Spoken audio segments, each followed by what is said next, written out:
Welcome, everybody, to Write Out Loud, the podcast about writing, storytelling, authorship, and a little bit of everything else sometimes. I am, of course, Matt Cassem, and I am here with my lovely, excellent, awesome, amazing, precocious, beautiful, talented... Ooh, precocious. I like that one. That's a new one. I gotta mix it up. I gotta have a little fun with it. We also have a very special guest with us back once again, and that is our friend Sean Dare. Hey, Sean. Hello. Welcome I wish back. I was called precocious. Well, okay, here, ready? Rewind. We also have a very special guest with us today. Back again, Sean Dare, the precocious, amazing, excellent, and talented and witty author and writer and just all around excellent man. Yeah, it's Hello, a great thank you. assessment. That's awesome. Thank you. Yes. You're Hello, everyone. I'm happy to be here. Well, we're happy to have you. So Tina has said Yes. to both of us that she has a topic that she wants us to Yes. talk about. She wouldn't tell us what it is. No. This Yes. is going to come as a surprise to everybody except Tina. It is. But the reason that I put this on tape is the reaction. Are you ready for this, gentlemen? Yes. I have Well, completed season 1 of Ted Lasso. Whoa! That's Yeah. exciting. That it's about damn time, as That's Lizzo about would dead say. time. Yes. So these two have been after me for years. I think we can put that in the years column. Mhm. Have I seen Ted Lasso? I want to talk about Ted Lasso. Oh my God, you'd love Ted. I mean, Mhm. I have heard all there is to hear about Ted Lasso. So this weekend, I started Ted Lasso. Nice. I started Ted Lasso. And you made it And through season 1. That's good. I got through season 1. I actually did start season 2, but it was getting pretty late and I felt like I was not paying attention. Okay. And there were things Fair I enough. needed to pay attention to so one of the things I was going to talk about tonight is how quick the storytelling is. And I don't mean quick as in witty, but quick as in they progress the story. We are not stumbling and like prolonging, like, here's the first season. It was also happy that I didn't have to watch too much football. Oh my gosh. I'm not a huge fan, although I do love Welcome to Wrexham. But again, there's not a lot of the football playing in that. So I love the show. Mm-hmm. I love the acting. I love the actors who play the parts. More importantly, it is very, very well written. Mm-hmm. And that is some of the highest praise that I can give it. Even better praise is I wasn't doing something else while watching it. I paid attention.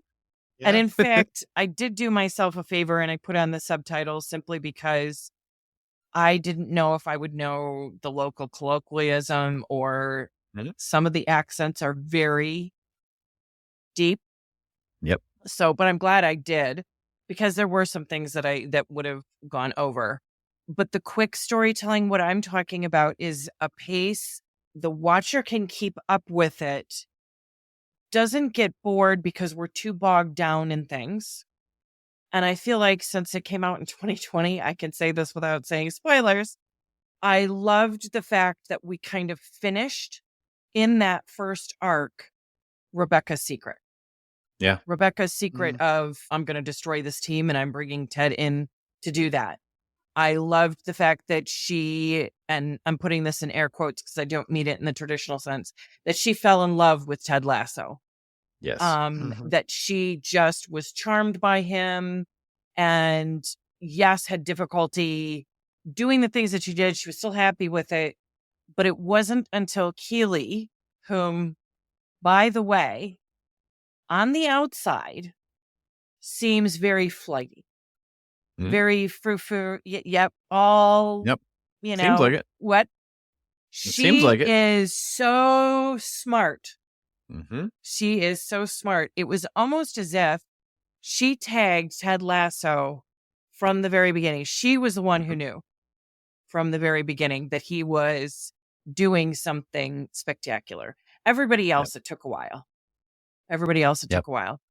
I loved the fact that Ted gave everyone books, and then he gave Roy Kent A Wrinkle in Time. And then, of course, Roy was like, "What is this?" I fell in love with Roy watching him read to his niece. Hook, line, and sinker. I don't care how many F-bombs come out of his mouth. I don't care how angry the dude is. He has a big heart. Yes, he does. And for some reason, Ted honed in on that. So here's the other thing that I don't know if you'll remember, Sean. Oh, I'll remember. That you also said... maybe I won't remember. Yeah, you will remember this. You said I was the female Ted Lasso as a book coach. And I have to say that assessment is spot on. And hopefully it's a compliment. It is a compliment. It is a compliment because so on the outside, he's an aw shucks. On the inside, he is a good-hearted man. But deep down, he is very, very intuitive. He reads people very, very quickly, assesses them, and understands what his job is. As he says, all I want to do is leave them better people. And you have to be not just smart, but intuitive. Intuitive. Yeah. What's remarkable about this show too is the fact that, like, when Jason Sudeikis wrote it, initially, and his character in the past is a character that's not nice. He's very belligerent. He's very, like, he's kind of Trumpy, cocky. like, just a blowhard. And when he was writing the show, it was still when things were boiling over and Trump was still in whatever. But, like, he was like watching it and watching the political arena and just decided we can't have more of this. Like, this needs to change. Right. So he completely rewrote the personality for Ted Lasso. And it's insane. I used to tell people you will like this show because everybody in it is nice. Even the people that you are not supposed to like are nice. And it's, you would say that about Rupert? Yeah.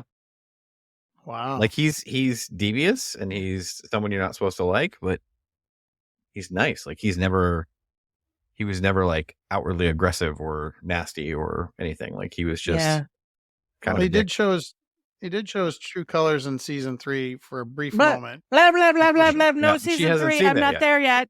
I know. We're not going to talk about that. She hasn't seen it. I will tell you that I think another character you're going to fall in love with is Trent Krim. Yes. Oh yeah. Already there.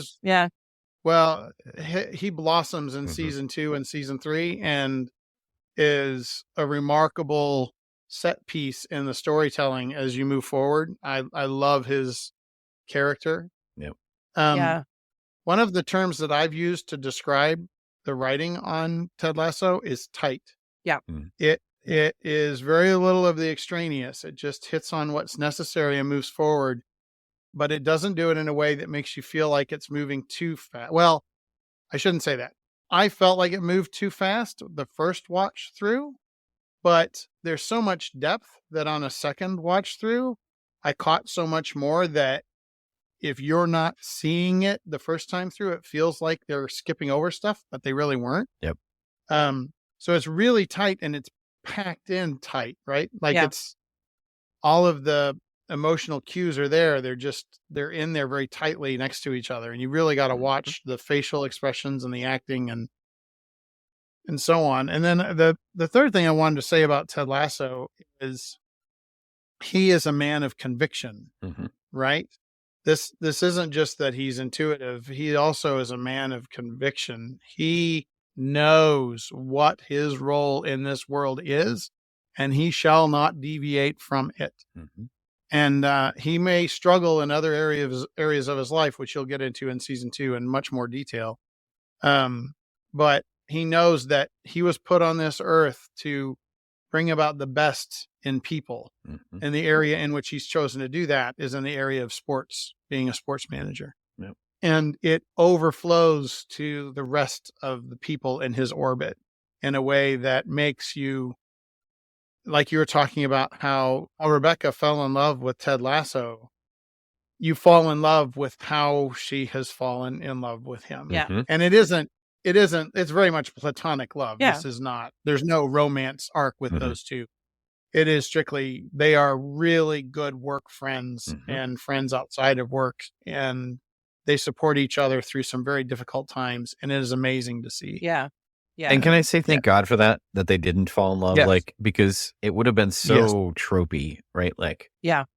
There's the tension and will they, won't they? And do they find it's like, oh, okay, it's been done a bajillion times. Like, I like that it ended up the way that it is. I think you're going to get into a lot of different things over the next couple seasons. And I really, really love the character development in every single character. There isn't one character that doesn't have really great growth. Even some of the ancillary characters that you're like, I don't even know if we're supposed to get a lot out of them, but you do. Yeah.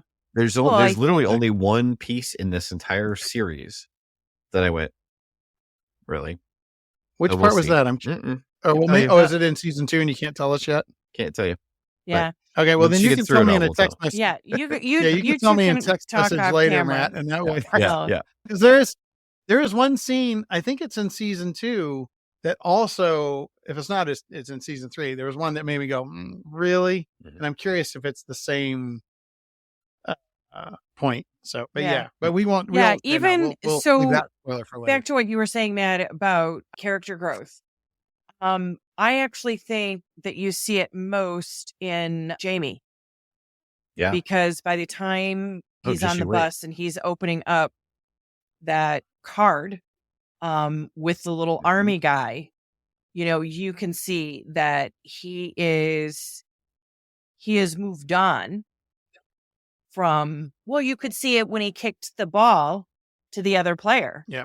When he passed the ball, that was the one thing Ted wanted him to do, to be able to do with ease, to want to do it.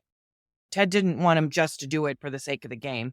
Ted wanted to teach him to do that because that's, again, I think Ted's role, like you said, Sean, is to do that for everyone, to make everyone the best that they can be. And it's not just for the sport of football. It is in life, in everything that they do. And it'll be interesting to see in future. And I hope that they do this. And if they didn't, they should have had me on as a writer. I really do hope that Ted's life, we get more glimpses into him and his growth. Because if you are not doing the same thing for yourself that you're doing for everyone else, it's like there's this meme, and I hesitate in calling it a meme because it really, first time I saw it, it really impacted me. It said, name everyone that you love. And where were you on the list? And I was like, dude, I wasn't even on the list. I wasn't even thinking me. Yeah. So tell you, I feel a bit handicapped talking about only season one because there is so much character growth that happens on a bunch of fronts in seasons 2 and 3 that I'm like, oh, great, can't say anything because I know. Well, But maybe I once I finish, finish all 3, we'll have you back on. We'll discuss. We'll circle I'll back. have notes and all the good stuff. I wanted to drop a fun fact out there for you guys. The guy who plays Roy Kent was actually he's one of the writers. Yeah. Yep. And he auditioned for that role and got it. He was like, I think I'd be a good fit for this. And he auditioned and he didn't really want to. He kind of got talked into it. And they're like, I think you'd be perfect. But him in normal life is not that growly, F-bomb dropping, screaming guy. He's playing a character and he plays it really well. Mm-hmm. And, but he talks about how he's just this quiet guy that likes to sit in the corner and read books and write stuff all the time, AKA like me. And yet still when it's time for him to go on stage and perform, he brings it and he brings it really, really well. So anyway, I don't know if listening knew that, but it brings a different light to his performance. Yeah. There was actually an article that I read that sticks in my mind because both Hannah Waddington, Rebecca, and Brett Goldstein, I think is his name, that plays Roy Kent. The night after they both won their Emmys, they were on the beach in LA and he was supposed to fly back. And she made a remark to him, why do you have to go back? What's the, let's bask in this. And it struck me because the cast seems to really enjoy each other. Like it's not one of those casts that goes home and doesn't want to talk to those people ever again, but also that most of the cast are writers. Mm-hmm. Coach Keely Beard was the only actress who was actually like handpicked for the role. Who was? Everybody else had to audition. Keely, the actress who plays Keely. Yeah, she was the only one that was like handpicked. But she's awesome. Yeah, she plays in another great series. It's a more of a mini series type of thing called The Offer, which is about the making of the original Godfather movie, which was almost more interesting to me than the actual Godfather movie. If you haven't seen The Offer, it is fantastic. And she plays a pivotal role in that, and she does an amazingly good job. When I saw her, I was like, wow, that feels like casting got a little lazy. And then as the episodes unfolded, I'm like, okay, never mind. I was wrong. Yeah. She's really great. Yeah. She's very good. I think to Tina's point, though, as far as the cast really enjoying each other, like if you watch Hannah Waddingham's Christmas special, all of the cast they're part of it. Yeah. And it's just so fun. Like even there's bits in there too. And I think the reason why I bring that up is because I think it made it easier to write, act, do all of those things and stay in that positive lane. I mean, how difficult to be Ted Lasso if you are like the world's most pessimistic, I don't even know. I just can't imagine doing this type of show and doing it so well, knowing it was written by Jason Sudeikis. And so Coach Beard, I don't know what the actor's name is. He's also like co-writer on that pilot episode. And I actually did look up the writing credits and half of them are in the show itself. So I find that interesting too, because I think they write the characters so well. Like you were talking before, the story arcs, you can see that the tightness in that story arc, in the character arc. I was surprised at the end of the first episode that we find out that Ted is the one baking the biscuits. Yeah. But they haven't answered me yet about where did he get this recipe that this British woman loves his biscuits more than she loves the British biscuits. That's what I want to know. Well, also, fun fact, in the first season, they were terrible. Like she had to do some amazing acting. She's like, they were awful. They were god awful. And she's like, and I had to just make like they were the most amazing things ever. She goes, we improved the recipe over the seasons. to the point where they actually were quite delicious. But she's like, if they were terrible. Yeah. Yeah. So it's cool. I can't say enough good things about the show. It's so quotable. Like there's so many different quotes that come up. Yeah. Whistle. You'll get It's to that. also very evergreen. Like there's nothing in it that really dates the show, right? You don't see moments where they flash to a pandemic, or you don't see moments where it just references things that are kind of like, it's a very evergreen show, which I quite like.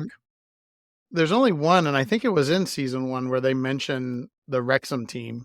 The Higgins mentions it as whenever he's talking to Rebecca, but I don't know if that's in season 1 or not. I can't remember. Might be. I remember. I'm gonna preface this with just a quick story, as I'm wont to do. I was watching a YouTube video where this guy, the YouTube channel is called Answers with Joe, and he was showing a clip from an 80s McDonald's commercial with Jason Alexander dancing in the streets, proclaiming the joys of the new McDLT. If you remember the McDLT, it was the hot side hot and the cold side cold. And I'll let it go from there. You can look it up. But and after the commercial clip that he shows, he kind of stops. He's just staring at the camera, and he's like, "Everyone's so happy. Why was everybody so happy? What were they happy about?" And it reminded me of my childhood in the 80s, and I felt like the 80s was a very joyous time. Now, nostalgia is a tricky thing. Your childhood can seem like a golden age to anybody.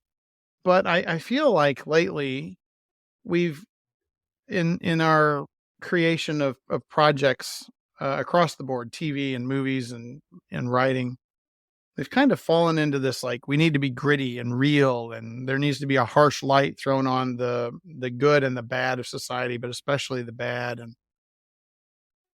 And the overwhelming sensation I got from watching Ted Lasso was joy. Yeah. There is just this strong sense of joy that can be attained if you have the right attitude in life. And that attitude can spread to the people in your orbit, and they can spread it from there. And it gave me hope. So I guess that's the second emotion that came from watching the show, that there can be hope in this very bleak seeming existence that we have in our media consumption. And I don't know if the media consumption is a representation of what's going on in the real world or not. I'm not going to try and draw any parallels. I'm just saying that when you watch television and you watch movies and you read books, it just feels like we've lost joy. And this show showcased it and put it front and center and valued it and enriched it and spread it. And it just made me so happy. I felt a balloon of happiness welling inside me as I would watch the show, as the episodes would roll on, that I did not want to go away.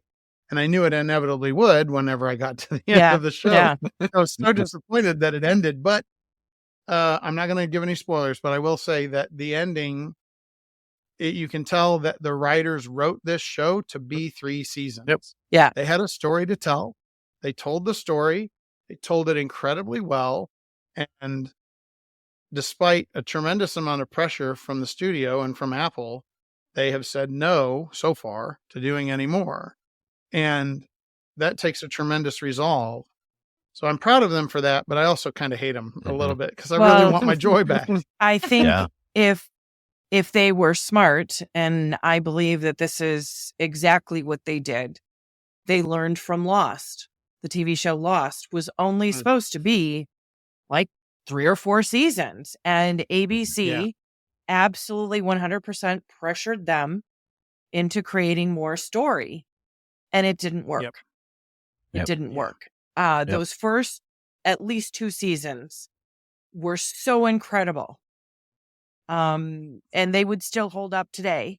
So I am with you. I don't know where it's going to end, and I'm sure I'll be sad that it ended. Schitt's Creek, I feel the same about that. I think it ended too soon. But they told their story, and they didn't feel that they could add to it. And to remark on the joy, I have a few things that give me that kind of joy. Schitt's Creek was one of them. I am not the type that is going to laugh out loud. I'll chuckle. That and Schitt's Creek, Ted Lasso and Schitt's Creek, I was laughing out loud. So I can't wait to see what the next 2 seasons are going to bring. But I agree with you on that. The joy. Now, as far as books, you and I have discussed, Sean, so we're not going to get into any sort of discussion here. We don't have enough time. But I get a lot of joy from reading romance, and that's one of the reasons why I do read it. Specifically, once again, we're going to mention Ruby Dixon and her Ice Planet Barbarians. They just made me happy. And they even had the character growth. It is, let me say it right here, Ice Planet Barbarians is the Ted Lasso of alien romance. Oh, no. Okay. And what I mean, oh my gosh. What I mean by this that is going to be the movie Speed. Yeah. It's like a benchmark. It's like Speed, but it's in a building. Yeah. It's like Speed, but it's on a boat. No.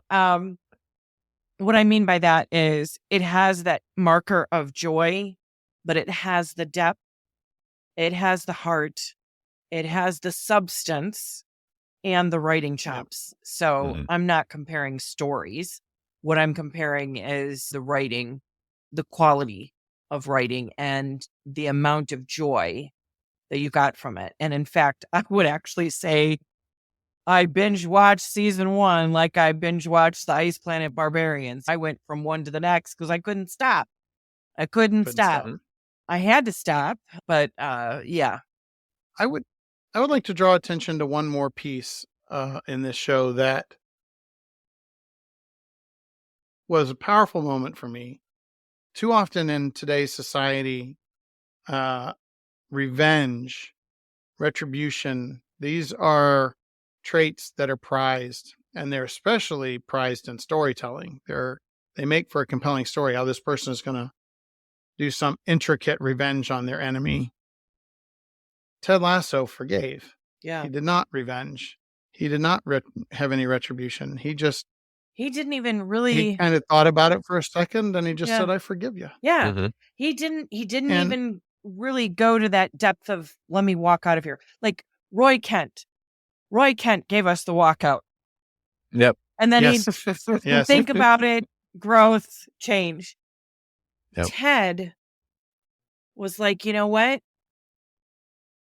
Yeah. How does this harm me? Yep. Yeah. And that's a theme that recurs a couple of times in seasons 2 and 3. I'm not going to give away any spoilers, but to see forgiveness portrayed from a man who is strong in his convictions, likable, has a power in his orbit that other people can't help but feel and react to, right? This wasn't some weak, ineffectual man forgiving because he has no other option. It wasn't forgiving because he was weak. He took a stronger road. Yeah. And it showed that he took a stronger road, and it showed not only how strong you have to be able to forgive, but how powerful forgiveness can be at healing yourself. Yeah. Not just the relationship with the other person. And that is almost, I cannot think of a time where forgiveness was showcased in such a positive light with such a powerful character in such a great way. And the message was an incredibly powerful one. And I think it's one that everybody needs to take a little dose of in our society today. I feel like we all struggle a little bit with, there are people that have wronged us. There are people that we may not even know that we hate a little, right? From the news or in our lives, our bosses or something like that. And everybody's going through something, right? I think, and that forgiveness piece is a powerful sentiment from that show that I think about that to use the phrase that I've heard so often. That scene lives rent free in my head all the time. Yeah. Like I revisit it often. I was equally affected by his ability to let go of his wife. Because so clearly from the beginning, he wanted to save his marriage. That's all he wanted. He'd struggled to talk to her, but she was busy or whatever. But the ability for him to see how much he didn't see her and see what she was going through. And in 1 second, he's looking at her and she's looking out that window. And then he knows. He knows what he's got to do. And I think that was actually so incredibly hard for him to do. And for him to follow through with it. And yeah, you had a lot of hesitation with the signing of the divorce papers and everything. The ability to let someone go. That I felt was the triumph of his love for her with his love of being in love with her. Right. Right? Yep. Like he knew what was best for her. And even though it hurt him to do it, and as you'll find out in season 2, it really hurt him to do it. Yeah.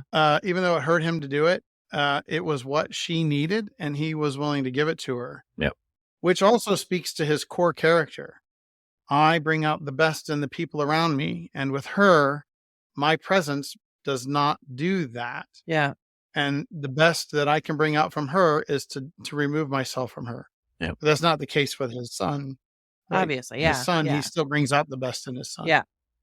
It's ironic too that we've talked about him being such an insightful character and such a, just insightful, intuitive person, right? That he's able to see these things about people, but that he wasn't able to see that about his wife until it got to that point. So it's almost this juxtaposition that he's a much more complex character than you ever imagined. Yeah. Right. So it's really kind of neat. It's a really good point. Yeah. Well, and I think also, this is something that Sean and I have talked about. I think I've mentioned it on the podcast before. There are surface readers and there are in-depth readers, the same as for viewing. And what Ted Lasso is able to accomplish is both at the same time. People that just want the fun and the joy and then they can walk away. People that want something more, there's a lot more depth than just, I already know. I already know I need to watch season 1 again. In fact, I really wanted to watch at least the first episode again before this, but my day got away from me because I know that there is more. And the thing is that I remember, so you two probably haven't seen the original Sex and the City, but there is one particular episode. I have. Oh, okay. I think I'm pretty sure it's in the first season and towards the end where Carrie is on a payphone because she doesn't have a cell phone. And she's saying into the payphone, I really need you. Can we meet in our spot? And the whole time you're thinking it's big. It's big. She's going to meet big. She's not. She rounds the corner and there is Miranda sitting there. And that's the moment that Sex and the City is not about the boyfriends. It's about the core friendships. With Ted Lasso, you learn the same thing when Hannah Waddington is up there at karaoke singing Let It Go, Let It Go. And Ted leaves. And of course, he's upset. You actually don't realize the depths until he's outside. And then she's right there. And I kept thinking, how did she get there so quickly? She had to have seen him leave the room, and she must have gone directly after him because she was, there. And in that moment, that's when you know that this show is more than just your average. There's a lot more. In fact, that scene in itself, I mean, it's just incredibly acted. So no doubt about that. But the way it was written, so subtle, so nuanced, that just and in fact, it doesn't follow like the God, what is that thing called? The rickrack? No, I don't know. What is that little buggy thing? You know, rickshaw? Rickshaw, thank you. Mm-hmm.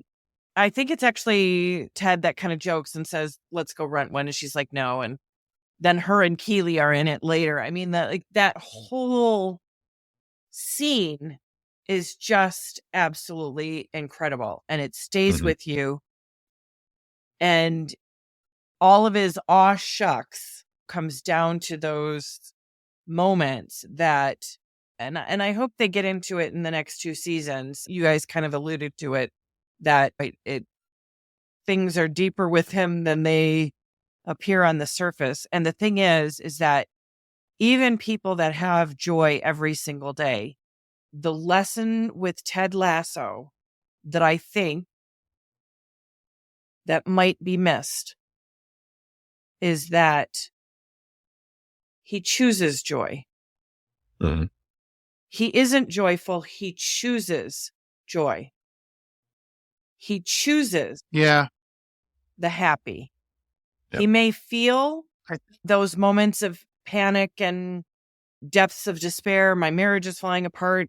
I'm bad at coaching soccer, which is really football here. But he chooses the joy. Mm-hmm. I think they do a wonderful job of explaining where his excessive optimism comes from in the later seasons. Mm-hmm. And I don't want to spoil that. Yeah.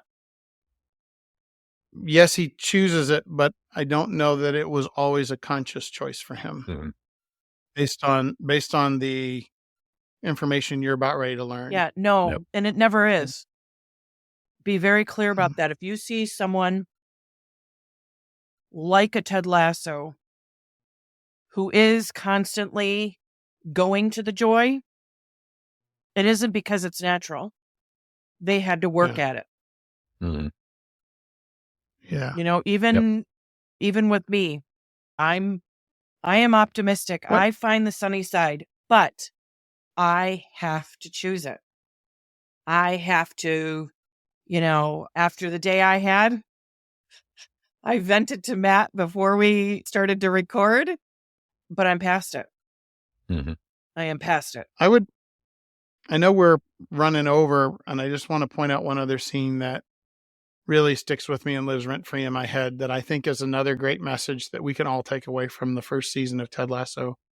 When Ted is brought in by Rebecca to meet the Milk Sisters, and Rupert shows up and they get into the dart game. Yes. And he mentions the quote from Walt Whitman, be curious, not judgmental. Yes. Yep.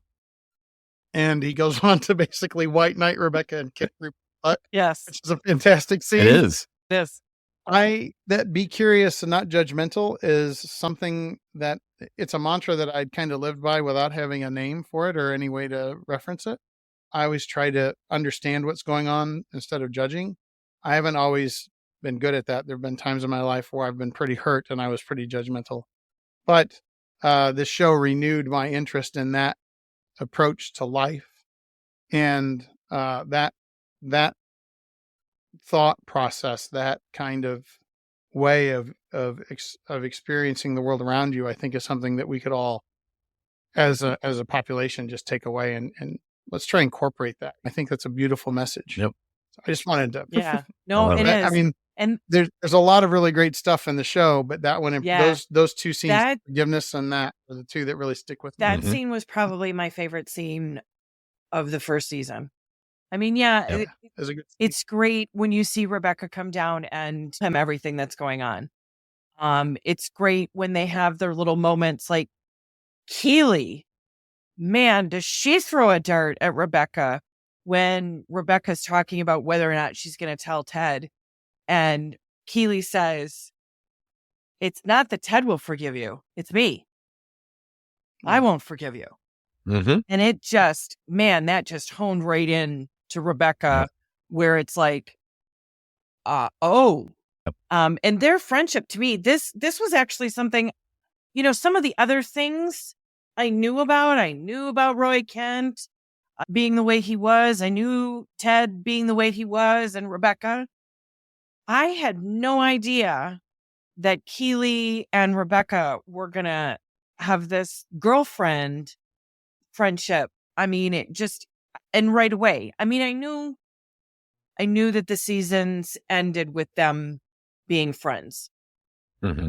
But I didn't know that it was going to happen so quickly and so thoroughly.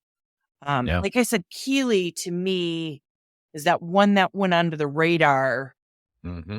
I would actually have to look it up to see if I know she was nominated for Emmys. I don't know if she won any, but to me, man, she should have won one, because maybe they don't consider that the acting. Maybe they consider that the writing, because the way she was written is just, she's flying under the radar, but man, she is one sharp cookie.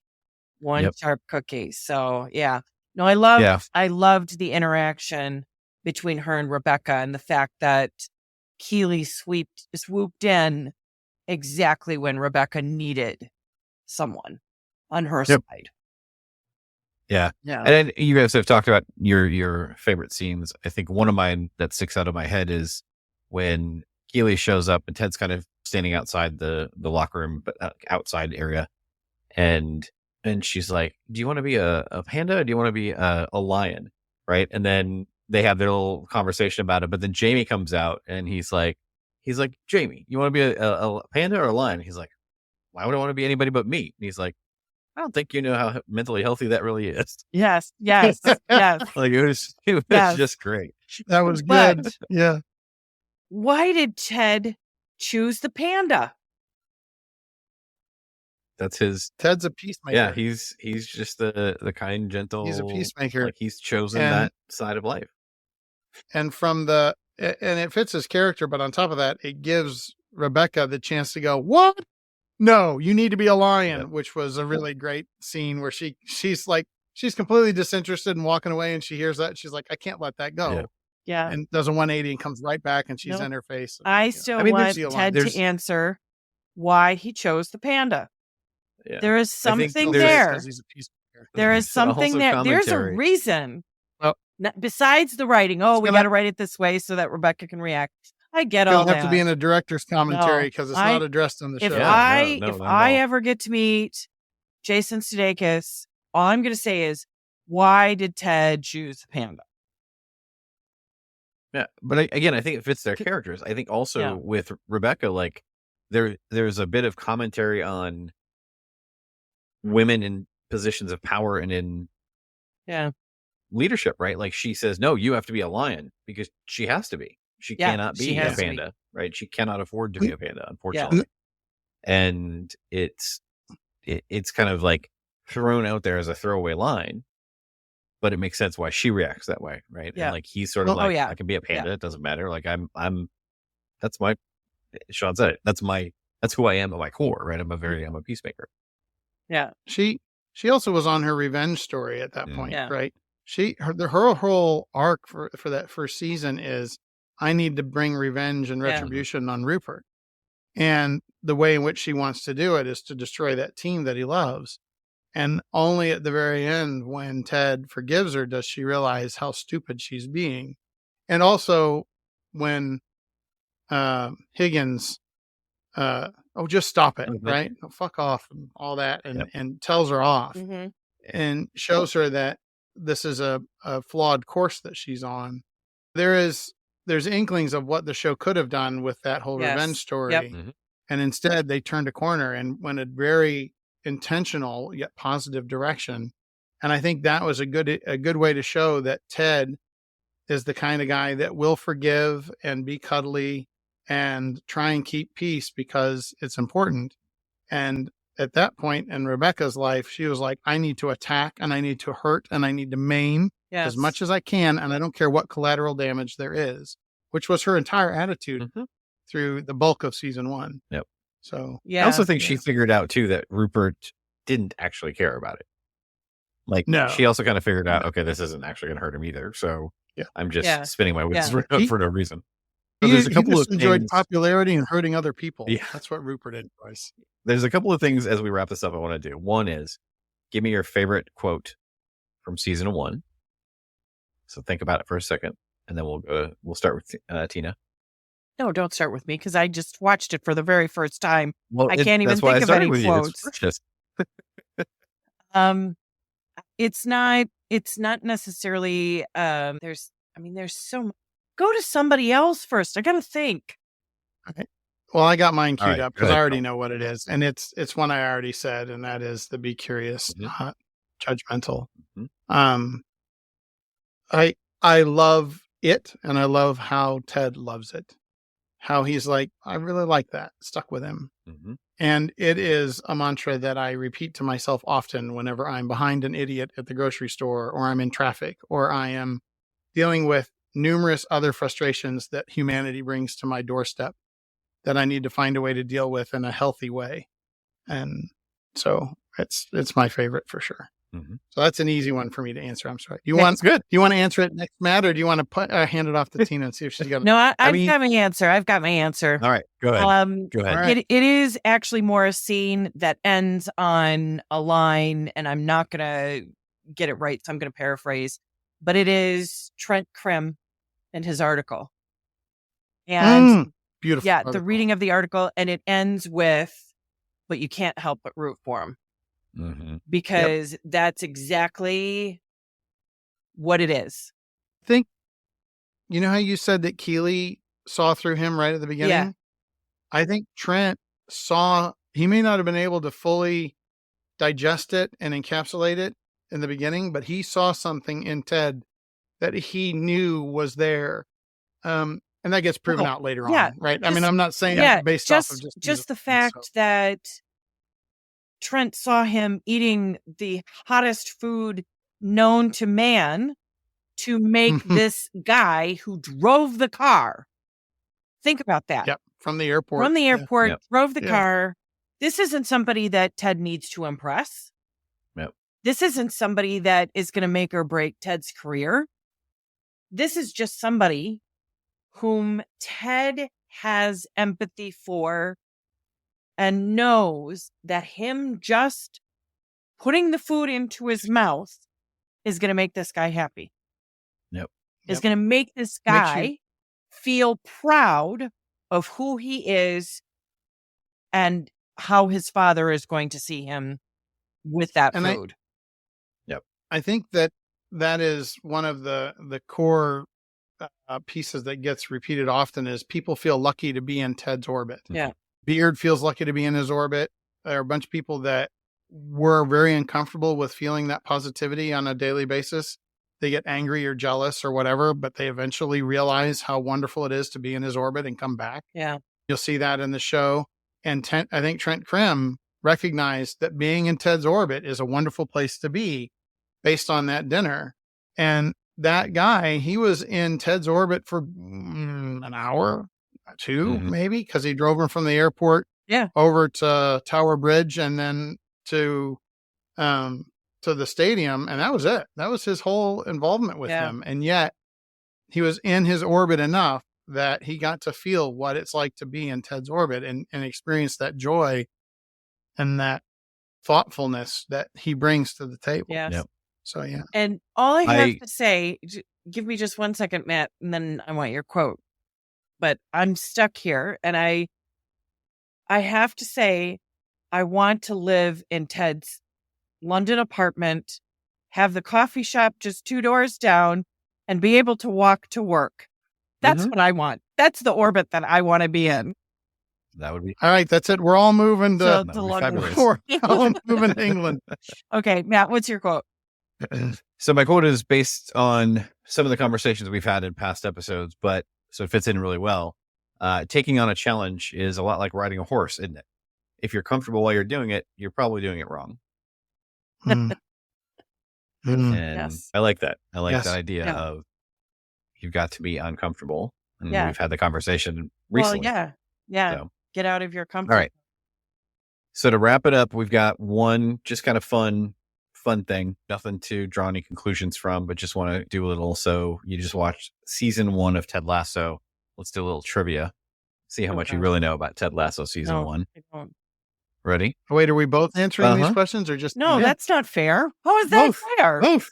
It doesn't have to be fair. It's just fun. So who's answering? Just me? There's no winners Both or of us. losers. That's why you both. Wasn't fair. Both of us. Yeah, you both do it. Let me go pull up my, let me just pull something up on my screen here. No, Cliff, no. No resources. Okay, here we go. Question 1. Before taking over at AFC Richmond, Ted Lasso previously coached American football at which American university? Oklahoma State, Wichita State, or Kansas State? Should I buzz in or Wichita. You can just say Kansas State? it's Wichita. Got it right. Excellent. Question number 2. What type of dog is on the AFC Richmond crest? Is it a greyhound, a Rhodesian Ridgeback, Greyhound. or a lurcher? Greyhound. Yeah. Nicely done. Ted Lasso suffered a panic attack as Rebecca sang a karaoke version of which song following Richmond's big win over Everton? Sweet Caroline, Do You Want to Build a Snowman, or Sweet Home Alabama? Do you want to build a snowman? It wasn't Do You Want to Build a Snowman? It was Let It Go. Well, it was Let It Go, but yeah. That's not. There are two separate songs. They are. Yes, you're right. You are correct. Jamie Tart hails from which English city? Newcastle, Liverpool, or Manchester? Oh, Manchester. I'm going to go with Manchester as well. I don't think he has a Liverpoolian accent. You are correct. Because Roy Kent was from Liverpool, wasn't he? Who? Roy Kent. Maybe. No, I don't remember. He was also from London area. Yeah, I'm not sure. I thought Liverpool's from the north. He doesn't have the accent. Mid-season signee Danny Rojas hails from which country? Brazil, Mexico, or Chile? Mexico, yeah. I love him. Yes. Football is life. Talk about joy. AFC Richmond used which Premier League ground as their stadium? Stamford Bridge, Selhurst Park, or Craven Cottage? I have no clue. The first one. It was Selhurst Park. Which option was that? Number two? Yeah. I'm going to skip this one. Let's just go. Can't skip questions. What are you? Ted and Ted Lasso is short for what name? Thaddeus, Fred, or Theodore? Theodore. I'd say Thaddeus. It is Theodore. Theodore? Yep. I wanted to be different. All right. Well, very good. So that brings us. Oh, wait. Is that it? That's it. That is it. We've had a little fun with it. We've talked about season 1 Ted Lasso in great detail. We've got a lot of really good points and things to sort of consider, right, as you think about writing your own novel or book or whatever this might be for you. Think about, as Tina talks about, the surface readers versus the in-depth readers, the surface viewers, the in-depth viewers. Like if you're able to do both of those things equally well, you've got a lot of audience out there waiting for you. So tell us what your favorite part was. What did you take away from this? We'd love to hear about it. So head over to the website, writeoutloudpod.com, hit that leave us a voicemail button, and tell us what you think. All right. And watch Ted Lasso. Yes. Sorry. And if you haven't watched Ted Lasso, what are you waiting for? Do you not like Joy? Do you hate Joy? If you don't have Apple TV, just buy an iPhone. They give you like 3 months free. 3 months. As I've been telling to watch it. As I've been telling Christina, the cost of Apple TV Plus is worth every single. I have my list. Yes. Hopefully, I can make it through it all in 3 months. Well, there we go. All right. Well, thank you very, very, very much, Sean, for joining us. We appreciate you as always. And thank you for having me, Tina. As always, lovely, magical, wonderful spending time with you. And to you listening, thanks so much for tuning in. Appreciate it. Bye. Bye.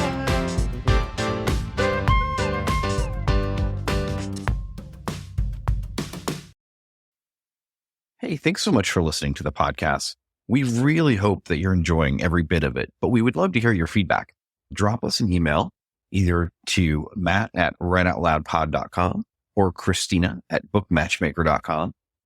We would love to hear your thoughts. What's working, what's not working, and what do you want to hear more of? Thanks so much. We really appreciate it.